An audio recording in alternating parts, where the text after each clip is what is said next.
Hey guys, Silverwolf here. Today I'm finally going to be finishing last Grand Arena's 5v5 matchups, so I'm going to go ahead and jump into that right here. So this matchup is going to be against Lunchbox. He already made Kyber at the time of my victory, I believe. Let me go ahead and double check that. At this time, actually, he is still a Rhodium. So, something that he specialized in was his Empire team. He had a Relic Vader, and let's see, he had the Gear 13 Yoda there. So looking at his defensive matchups right here, he had a Captain Rex team. As you can see, these are my defensive teams right here that I'm showing. It looks like he one-shotted everything that I had, but he's got this 501st team right here with some really under-geared teams. He's got a good Separatist-led team with Newt, and that's what I'm going to be taking out first. Let me turn on some sound for y'all. So I'm going to be bringing in my Mandalorian compadres here. This was before I got Bo-Katan, so Bo-Katan's been getting me some good defensive holds lately, which is something I'm pretty proud of. So jumping right into this quick. So Watt's going to put some extortion down. Let's see, what's Jango going to do? Jango's going to go for the one shot, just knock out Rey right away. It's always fun. So then I'm going to put the mass armor shred on Dooku, try to knock him out as fast as possible. And this should get rid of him. There we go. So Dooku's gone. I'm going to move on with the AoE from Canderous. Watt's going to put some more extortion on Sabine. Jango reduced the max health of Enfys, which is always very helpful. Bossk is probably going to be gone in just a second.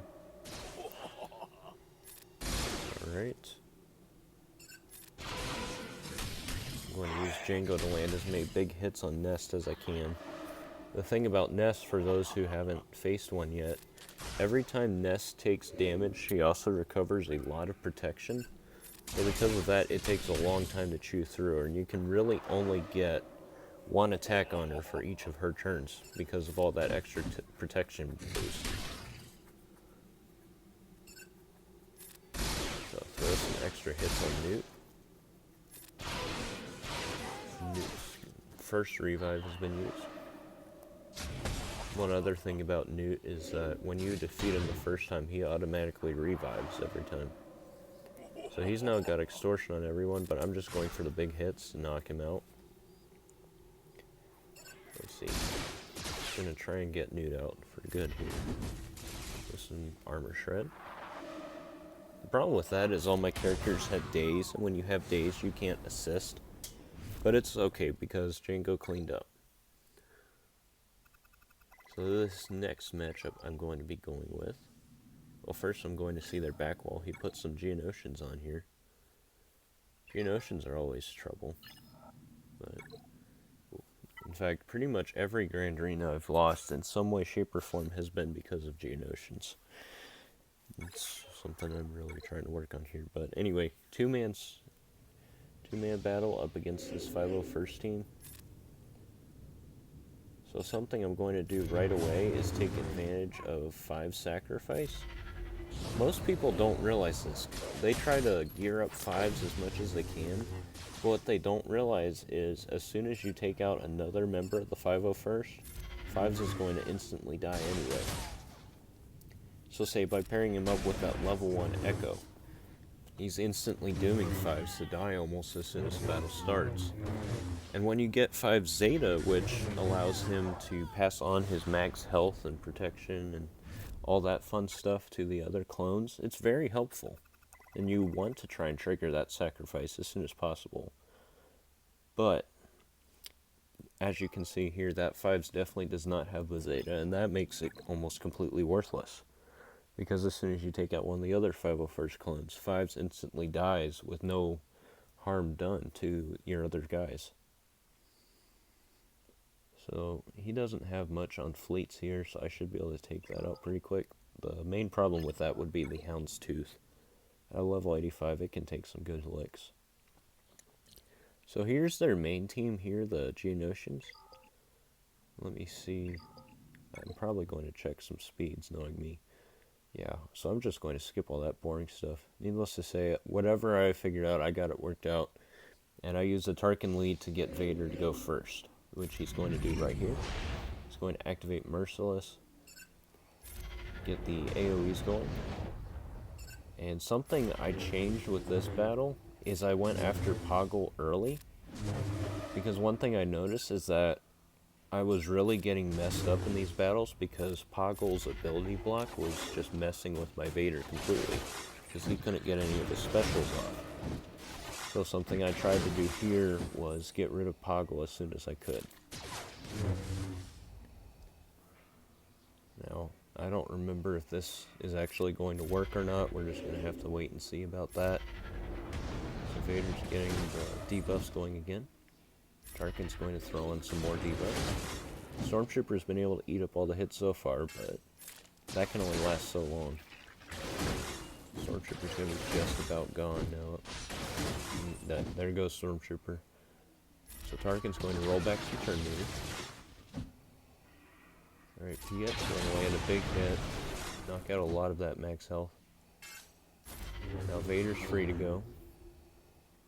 So I'm going to get an ability block on Brood Alpha so that he can't re-establish that Geonosian Brood.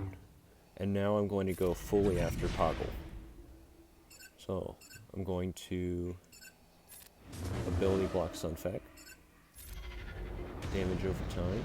And now this is going to take out Poggle. That's taking out the Brood. And that pretty much is going to do it for this battle. I just am going to clean it up here. There goes Sunfac. Now I just got to take out Spy. I'm going to pass another turn to Piet to get some extra protection banners. And that should do it right there. So I was able to beat the Geonosian team this time, which is always a huge lift, whether I win or lose the Grand Arena overall. Just beating those Geos teams are always really important for me.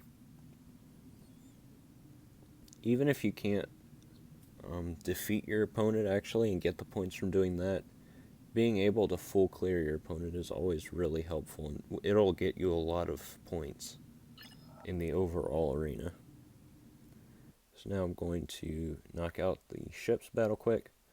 The time delay here is because I was trying to calculate how many banners I needed in order to get the win. That usually depends which ships I go with first, because I have a definitive strategy to definitely get the win, but I also have an alternate strategy that doesn't use as many ships, but is a little riskier. Get the ability block going, and then this, if I go AoE here, there we go, that's going to knock out Vader right there. Pretty much at any time, knocking out Vader's TIE ship is always a priority because it can deal some massive damage if you leave it unchecked. Now I'm going to call in my Gauntlet, get some extra protection going. Alright. A newer addition to my fleet is my TIE Bomber, which has been proven very helpful, and is something I would definitely recommend to anyone who is trying to build up Vader's ship too. They go hand in hand very well together. Because the Bomber can soak up a lot of hits and apply some massive debuffs. It can remove taunts and such. And then Vader can just clean up anything that's left. Something I also like about using Tarkin's ship is that you can spam attacks with Vader's TIE, which is something I use a lot. So Bo's going to use his special here, remove a lot of health from people. Big hit's going to knock out the Counselor, and then that's going to knock out the TIE Fighter. So 64 banners on this ship victory. And let me go ahead and skip to see the overall score.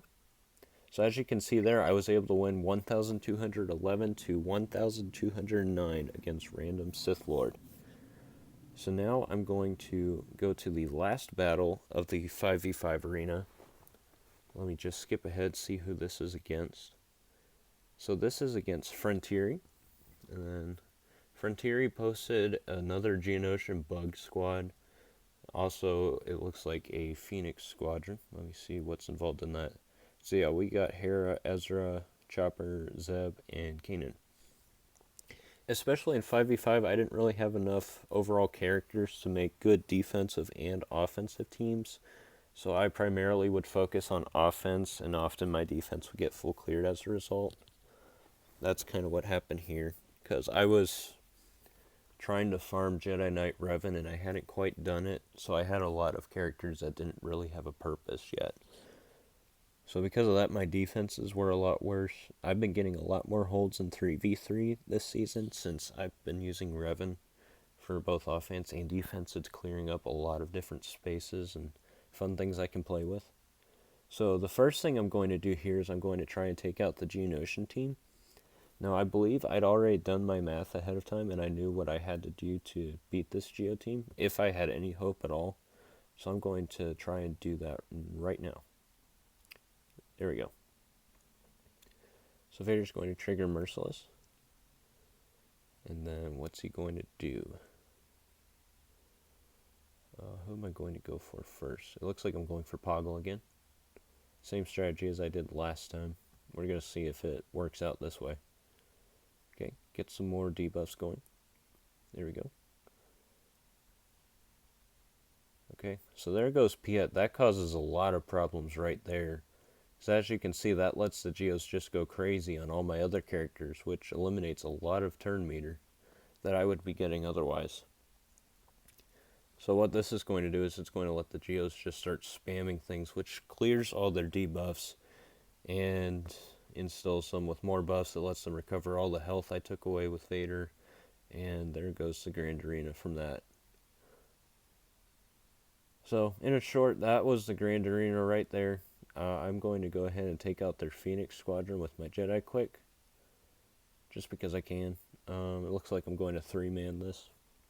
So pass the buffs over to Yoda, always a good start. Further pass the buffs from Yoda to get some even more buffs going, including Foresight and Tenacity up, always very helpful. Excuse me.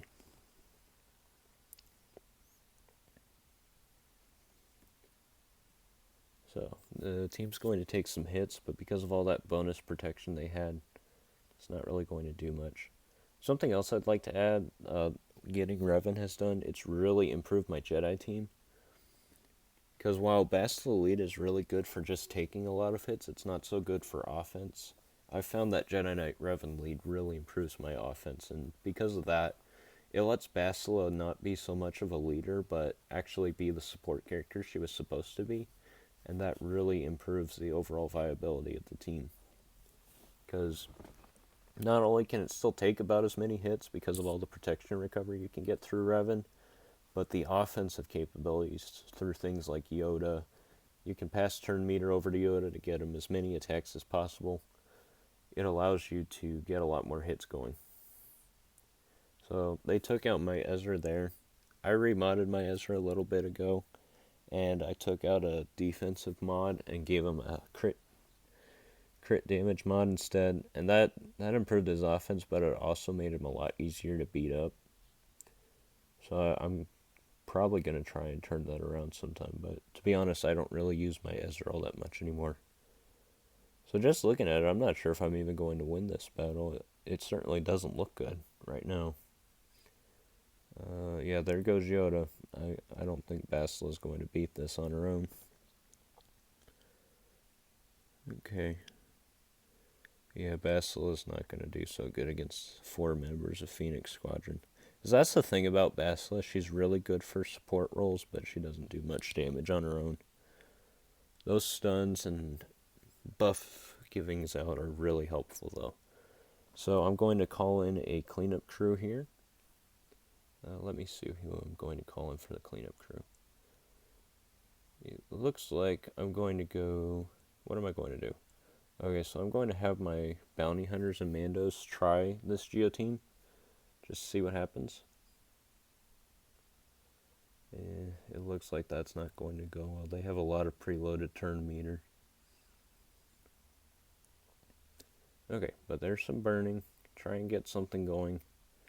And as you can see, because of all the turns they've been taking, they've already dispelled all that burning. So yeah, this is not going to go very well. Geos still give me a ton of problems a month later. I really haven't figured out a solid counter for them.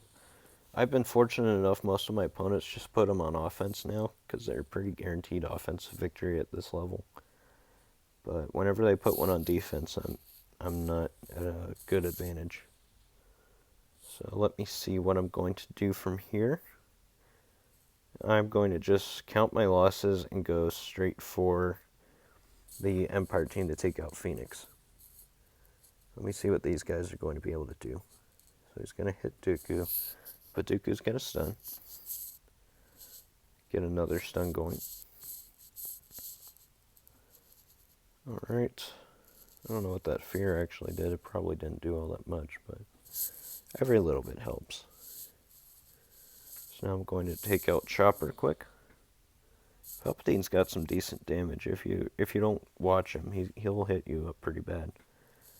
I've noticed that especially when he gets shock, he seems to hit harder. I'll need to actually check to see if that's a thing, but he always seems to hit harder that way. And then one other important thing about this team is when an opponent gets shock, they can't heal. They can't gain extra health. So when I initiate shock on enemies like Kanan, they can't really gain any of that health back until the shock wears off.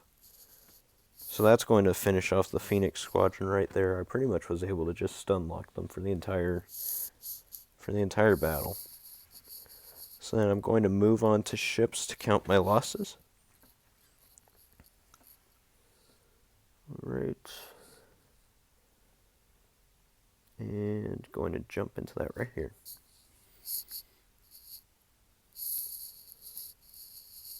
Alright, so Vader's going to go first. Going to try and take out Kylo right off the bat. Kylo is definitely the big offensive dealer here. His ship can hit pretty hard. So now I'm going to... What am I going to do? I could go... There we go. I'm going to go for the ability block. With Boba, you have the option of going for the ability block AoE, or you can try to apply target lock with his basic. Usually I try to get target lock on as many characters as I can, because it's got a lot of other benefits. But sometimes I just try to go for the kill. So now I'm trying to knock out the clone sergeant. I'm going to call in my reinforcement.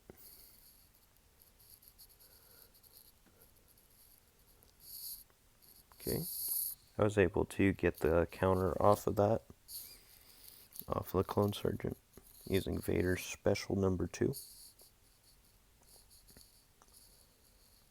Alright, buff immunity on Sun Fac. That means he won't really be able to reestablish his taunt. And that's going to do it for Sun Fac. Clone Sergeant should be falling in just a minute. Here's Boba's AoE. There goes Sergeant. And he's calling in the reinforcement. It's going to be Boba with his retribution up. I've almost got Thrawn's insta-kill going. That's always really helpful. But Boba's bonus attacks do a lot of damage too. Excuse me, not Boba, Vader's damage attacks. Boba doesn't really do that much damage for me. I'm not really sure why.